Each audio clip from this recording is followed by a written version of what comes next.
Olá, Barbacena Século XXI está de volta e o tema do nosso programa de hoje é a reforma psiquiátrica e as residências terapêuticas em Barbacena.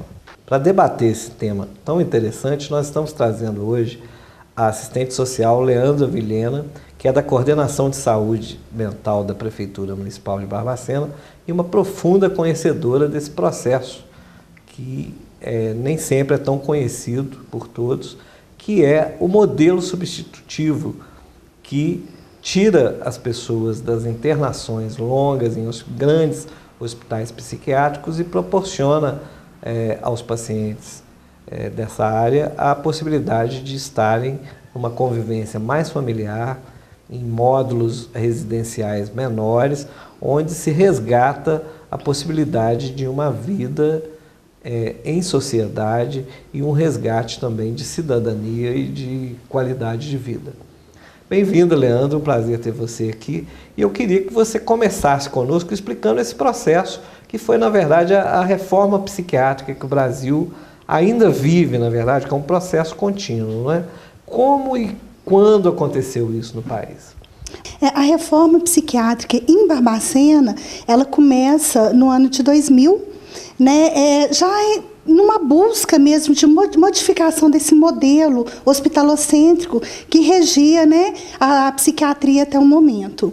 Então, Barbacena, nesse primeiro momento, ela busca conhecer, faz um mapeamento de toda a sua população da saúde mental, tanto internada como aqueles que a gente considera agudo, que é o paciente que está na comunidade e que pode fazer um surto, e que precisa de um acompanhamento.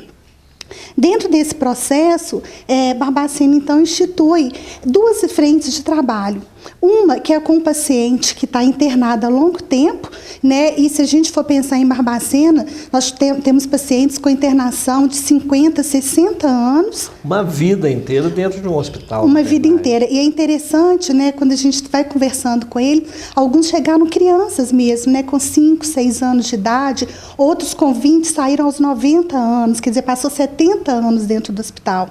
Então, esse sujeito, ele perde toda a mobilidade social, toda a capacidade de demanda, de desejo. Então, esse trabalho é um trabalho lento, diário, e a gente tem que estar ali junto o tempo todo com ele. E, na verdade, foi uma ruptura com o modelo, que aconteceu de forma até muito rápida, ao longo desses anos todos, a política pública era totalmente voltada para o hospital e, de repente, o hospital sai de cena, ou diminui a sua presença. O Basaglia teve uma importância fundamental nesse processo, quer dizer, na década de 70 começam os movimentos sociais, com os trabalhadores, com familiares dos usuários de saúde mental, nesse processo, a princípio, até de uma melhoria na qualidade do tratamento dentro do hospital e da qualidade também profissional, melhora nesse nível. E ele toma um volume muito grande e esse processo ele começa a circular e, a princípio, veio a P4, na década de 90, que já buscava reforma dentro do hospital, uma melhora, diminuição de paciente por equipe, então buscando uma outra lógica ainda hospitalar. A lei do Paulo Delgado, ela tramitou 10 anos até que ela conseguisse sair em 2000, quer dizer, um processo... É um processo, um ritmo natural de adaptações que são necessárias. Só para ilustrar para o nosso telespectador, o Franco Basaglia foi um psiquiatra italiano que liderou um pensamento internacional de extinção progressiva de hospitais psiquiátricos de grande porte, que é o modelo que tornou Barbacena famosa no mundo inteiro.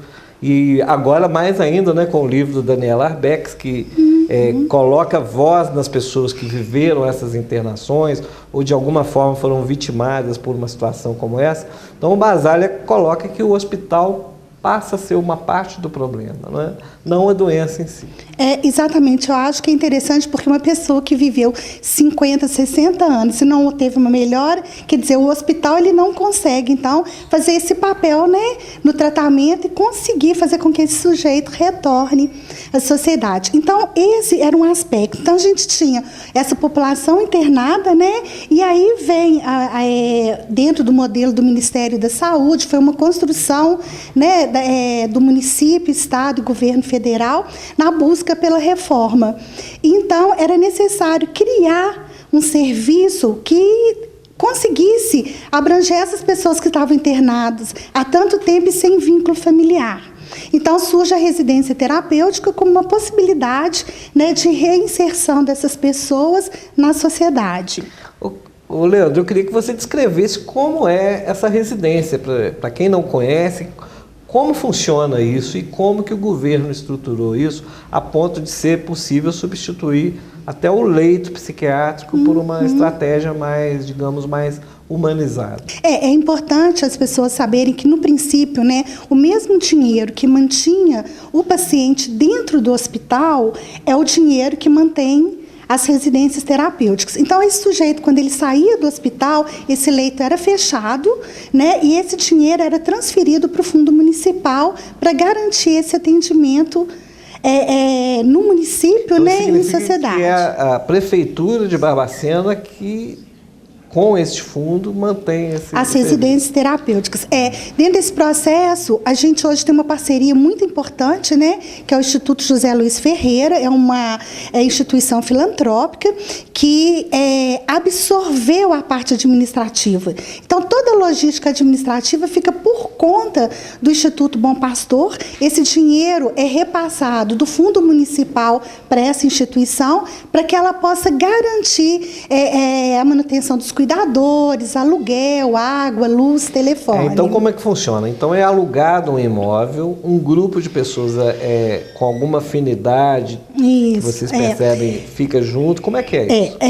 Quando a gente, né, quando saiu uma leva muito grande de pacientes, né, para as residências terapêuticas, a gente ia para o hospital, fazia trabalho com esses grupos, que a gente chamava de assembleia ou roda de conversa. E nesses grupos a gente ia identificando as afinidades. E era interessante também a afinidade entre as pessoas e o tipo de vida que esse sujeito buscava. Então, a gente tinha morador que é mais rural, que gostaria de ter uma horta, uma casa maior, e aqueles mais urbanos, que gostavam mais da cidade. E é muito bacana, Edson, porque nesse processo a gente teve que reconstituir com eles o que era um bairro, o que era uma casa, o que tinha nessa casa, como que as pessoas viviam, porque isso realmente foi retirado deles, né? Eu já ouvi histórias assim de uma pessoa que ficou encantada com a possibilidade de acender a luz do quarto, porque no hospital alguém já acende a luz para ela, né? Então, são pequenas coisas. Foi bem impactante essa história, porque foi entardecendo e as luzes apagadas, e o mais interessante, porque a pergunta foi que horas que as luzes se acendem. Ela não tinha nem noção que alguém acenderia essa luz. Então, é essa construção, né, do todo ali, o dia a dia, estando próximo deles. Então, a residência, então as pessoas iam para casa, e cada residência ela pode ter de 1 a 8 pessoas. Né? E isso vai depender do tamanho da casa, porque eu tenho que ter um espaço adequado para esse sujeito, né? A questão de banheiro, porque imagina uma casa com 8 pessoas, um banheiro só, né? Quartos apertados. Então, a gente tem que ter uma estrutura adequada. A gente tem morador cadeirante, que precisa de andador, então a gente realmente precisa de uma casa que tem estrutura. Essas casas, elas são alugadas na cidade, né? Bairro, em qualquer bairro, onde tem uma infraestrutura legal, acessibilidade, e ali se formam os grupos. Hoje a gente tem 26 residências terapêuticas. É um recorde nacional, na verdade. Se você for pensar em termos de residência por população, sim. Né? Até porque a nossa população asilar também ela bem desproporcional à média nacional. E no comecinho, Leandro, como é que foi? Como que a comunidade, como que os moradores de uma rua recebiam a notícia que uma residência terapêutica ia se instalar ali?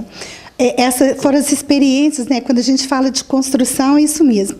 porque no primeiro momento, as primeiras casas, a gente fazia um trabalho com essa comunidade, dizendo que iria para ali um grupo de pessoas que saíram do hospital, e a gente viu que não foi uma coisa boa, porque o imaginário humano é algo assim grande demais. Então as pessoas já construíam aquela situação em que o louco, né, ele é perigoso ou ele é incapaz. Então isso cria na sociedade um mal-estar, é um estigma muito grande. Então, a partir daí, a gente não comunicava, a gente alugava a casa, né, as pessoas iam para aquela casa, e é lógico, no dia a dia, enquanto não estava varrendo ali em frente à casa, o ir e vir, as pessoas procuravam saber o que era aquilo, né? Se era uma mini clínica, se era uma casa de idosos, como que funcionava. Então, a partir desse momento, eles iam vinculando, e hoje é muito comum a vizinhança chamar,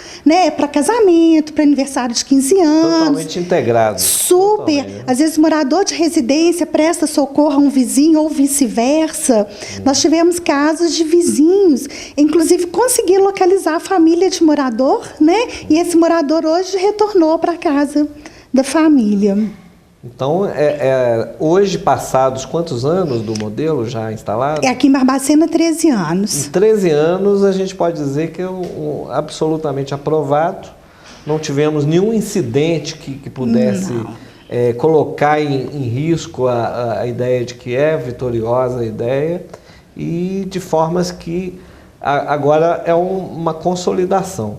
Mas a gente estava conversando, Leandra, esse modelo ele é um modelo de transição, na verdade, né? Eu queria que você explicasse o que é ser modelo de transição numa história em que nós temos pessoas que eram hospitalizadas por muitos anos e depois, com uma nova estratégia, passam a viver em residências, com uma situação social bem mais próxima do que seria, entre aspas, o normal. A gente pensa no modelo de transição porque ele vai absorver uma população, né, que já a média de idade hoje dos nossos moradores é 60, 65 anos. E é um modelo que veio para substituir a internação de longa permanência.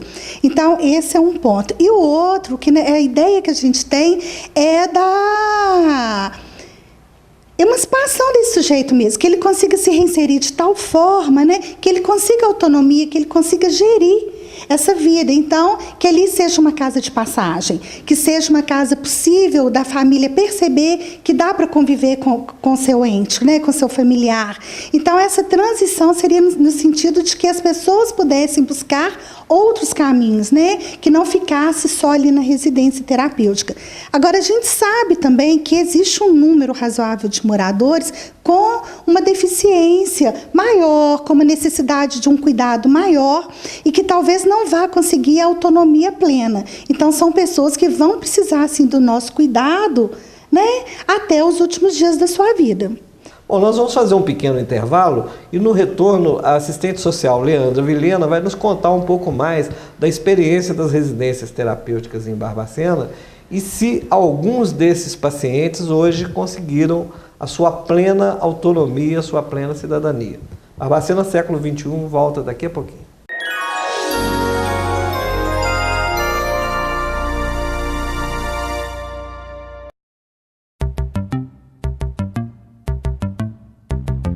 Fibra ótica. A revolução na transmissão de dados, voz e imagem. A City10 tem a melhor tecnologia à prova de futuro para você navegar na internet com altíssima estabilidade, na conexão e suporte técnico avançado, com qualidade de instalação e atendimento. É 100% de cobertura de fibra ótica em Barbacena e São João del Rei. Mais segurança através do monitoramento de câmeras por IP.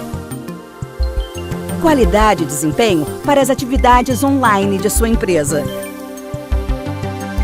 Chamadas telefônicas de custo baixíssimo. City10. Há mais de 20 anos inovando em tecnologia. Liga você ao mundo. City10. Sua solução em telecomunicações. O SAS, Serviço de Água e Saneamento de Barbacena, é uma autarquia municipal que surgiu com a desestruturação do antigo DEMAI. O SAS atende não apenas a cidade, mas também a distritos da região, com a prestação de um serviço eficiente de abastecimento de água e tratamento de esgoto sanitário. Hoje o SAS alcança 30 mil pontos, com 21 mil ligações domiciliares e uma capacidade de tratamento que chega a 300 litros por segundo. A nova estrutura montada em 2013 conseguiu de forma rápida e objetiva resultados excelentes diante do derramamento de óleo no Rio das Mortes, o maior acidente ambiental da história de Barbacena. O SAS tem objetivos concretos de expansão. Serão investidos mais de 7,5 milhões de reais em um projeto de saneamento que vai beneficiar 10 bairros da cidade. Até o final do ano, nós vamos implantar mais 2 conjuntos na captação de água bruta para garantir o fornecimento à população. Vamos implantar reservatórios também e fazer novas linhas de distribuição de água na cidade. O SAS tem um compromisso com Barbacena. O SAS tem um compromisso com você.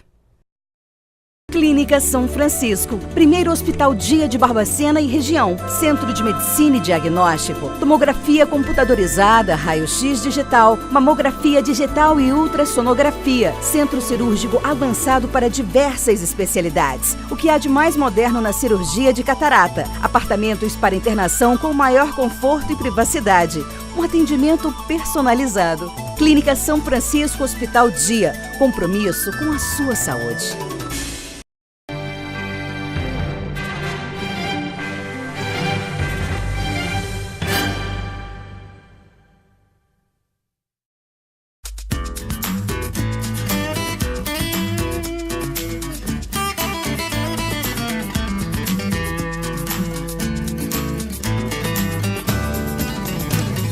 Antônio Carlos. Por onde o trem passa há mais de um século. É uma das 12 cidades da microrregião de Barbacena. Ganhou esse nome em 1948, quando foi emancipada. A cidade, a 17 quilômetros ao sul de Barbacena, tem quase 12 mil habitantes.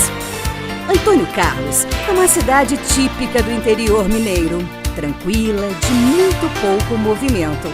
É onde o povo, ainda que pontual, segue lentamente pelas ruas. É onde o ali é lá. Antônio Carlos é uma cidade onde as crianças saem de casa e vão soltar pipa sem hora para voltar. Pipas que colorem o céu e fazem acrobacias nas nuvens. É onde as pessoas param na rua para conversar e deixar o papo em dia. O trem atravessa Antônio Carlos desde 1880, quando foi inaugurada a estação de sítio, marco zero da estrada de ferro Dom Pedro II. Ainda hoje, Antônio Carlos tem aquela estação, com uma Maria Fumaça em exposição. A cidade cresceu em torno da estação e o trem, que hoje leva apenas carga, ainda corta o mesmo caminho, só não para mais e logo se despede.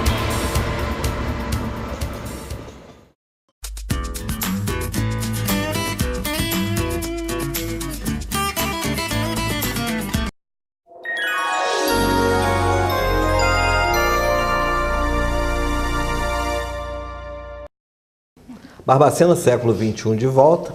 Leandra, eu queria então que você contasse um pouco dessas experiências de pessoas que conseguiram até retornar para a sociedade ou mesmo para suas famílias.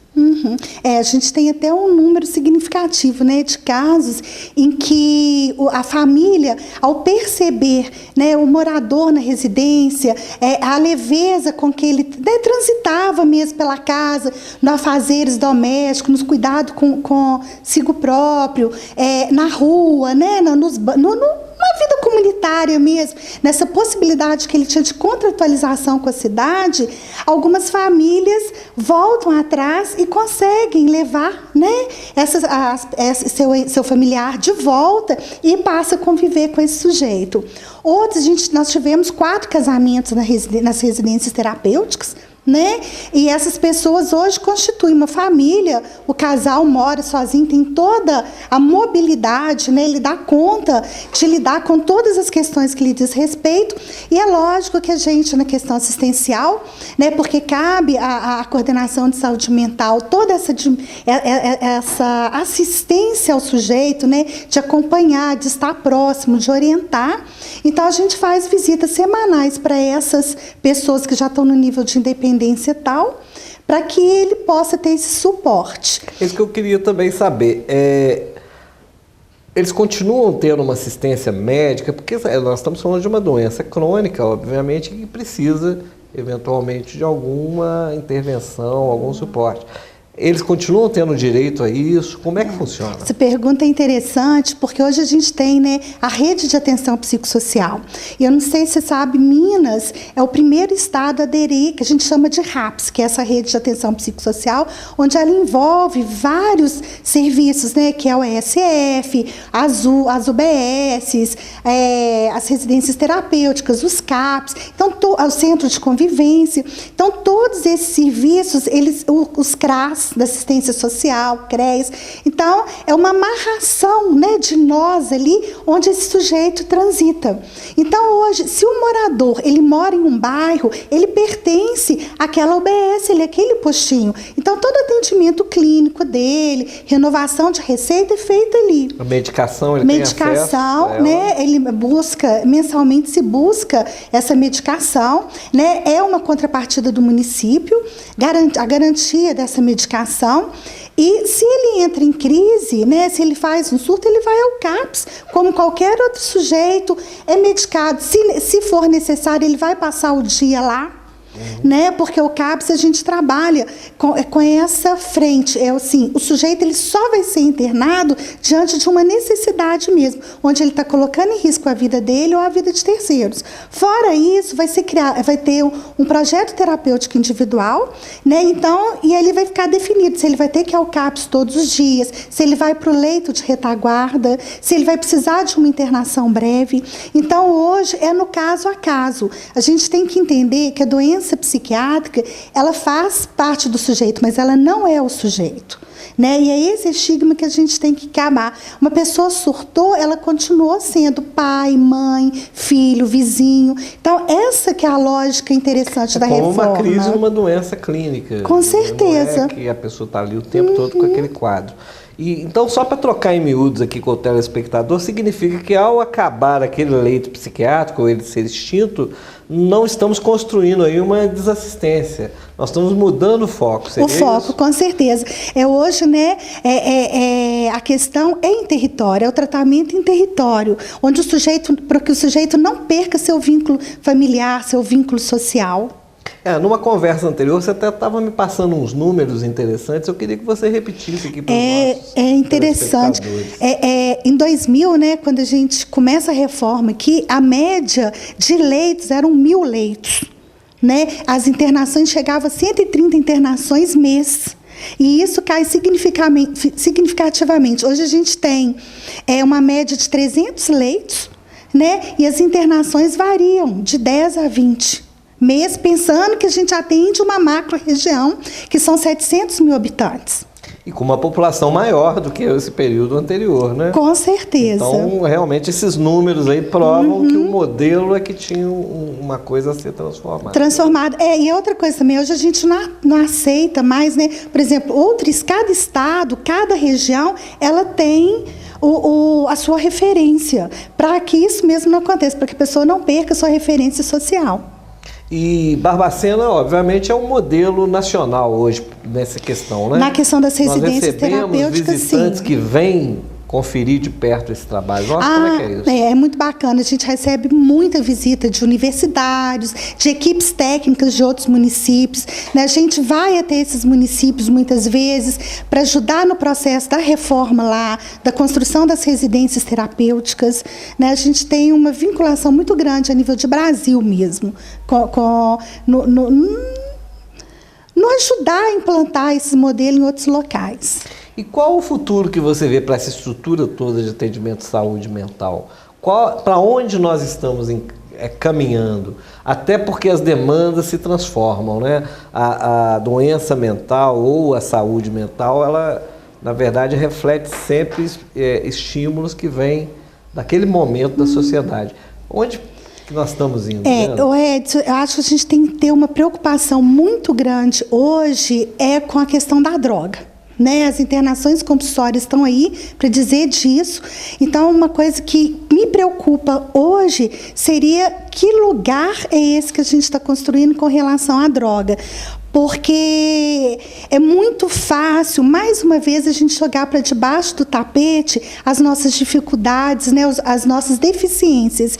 Então, acho que quando a gente pensa em droga, a gente tem que pensar no que está ocasionando isso. Então, a falta de políticas públicas mesmo, lazer, educação, né, habitação, trabalho, é uma série de questões que levam esse sujeito a desestruturar, tanto a nível familiar como individual. Você acha que a família em si, ela reflete isso ou ela também está dentro dessa crise de estrutura mesmo? Vai chegando um momento que a gente já nem sabe o que veio primeiro, né? Se essa desestruturação familiar que leva esse sujeito a cometer esses atos, ou se o contrário, né? Se essas políticas... Então, acho que é um todo. E aí a gente tem que estar pensando muito seriamente nisso para que a gente não comece a levar para dentro dos hospitais esse drogadito, né, esse usuário de álcool, esse usuário de outras drogas, porque ele precisa de um tratamento diferenciado também. E a gente tem que entender que tratamento não significa abstinência. Né? Esse sujeito ele vai ficar um tempo internado, mas ele vai voltar para o mesmo ambiente. Então, é importante que a gente... Os estímulos voltam do mesmo Com certeza, e se ele não está pronto para isso, né, ele se perde nesse lugar. E a gente tem que entender que recaída não é uma exceção, é a regra. Então, ele vai recair, sim, mas cada recaída ele vai construindo novos saberes, novas possibilidades. Então, acho que a gente tem que aprender a trabalhar com a redução de danos, né, e favorecer que esse sujeito consiga ir construindo dentro da sociedade, com todas as suas dificuldades, outras saídas. Então, isso é uma preocupação. Agora, com relação a essa questão do território, né, do sujeito poder estar conseguindo lidar com a sua doença socialmente, isso é muito bacana. Hoje a gente tem um centro de convivência, onde esse sujeito vai para lá para fazer atividades, oficinas. Estamos começando agora com produção de renda, de geração de renda. Então, esse sujeito ele começa a descobrir outros espaços, né, de sociabilidade, de troca, de possibilidade de trabalho. Então, ele começa a criar uma nova identidade. E o nosso centro de convivência, ele trabalha com a comunidade. Ele não é um lugar específico para o usuário da saúde mental. Então, ali a gente lida com várias pessoas e essa troca é uma troca muito importante. E trabalho voluntário lá, alguém que queira atuar com isso, é possível? É super bem-vindo, né? Hoje a gente tem muita oficina, a gente tem o Tai Chi Chuan, a gente tem dança de salão, tem alongamento, tem fisioterapia com o pessoal do PSF. E onde funciona esse centro? Ali no Bom Pastor, ao lado da igreja do Bom Pastor.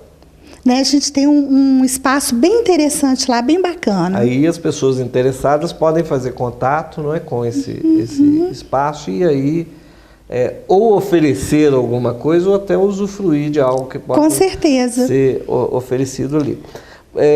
Para fechar, Leandro, eu queria te perguntar qual o papel da educação nisso tudo. Agora já falando nessa perspectiva em que a doença mental está muito vinculada agora no século XXI aos danos que as drogas lícitas e ilícitas acabam promovendo nas pessoas.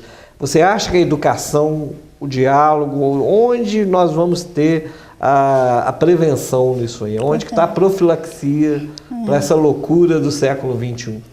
Eu acredito que é exatamente na prevenção, né? Porque às vezes quando o sujeito já está lá, a gente vai ter que lidar com o real, né? Com o que ele está vivendo e com todas as dificuldades. Quando a gente pensa na prevenção, acho que nas escolas mesmo, de estar trabalhando esse foco de uma outra forma, de estar colocando, informando mais essas crianças, adolescentes, participar, né? Mas da vida deles, eu acho que das famílias também, né? Porque a gente vê a família família hoje é cansada, né? A questão do trabalho, de emprego, falta de lugar para poder estar deixando os filhos.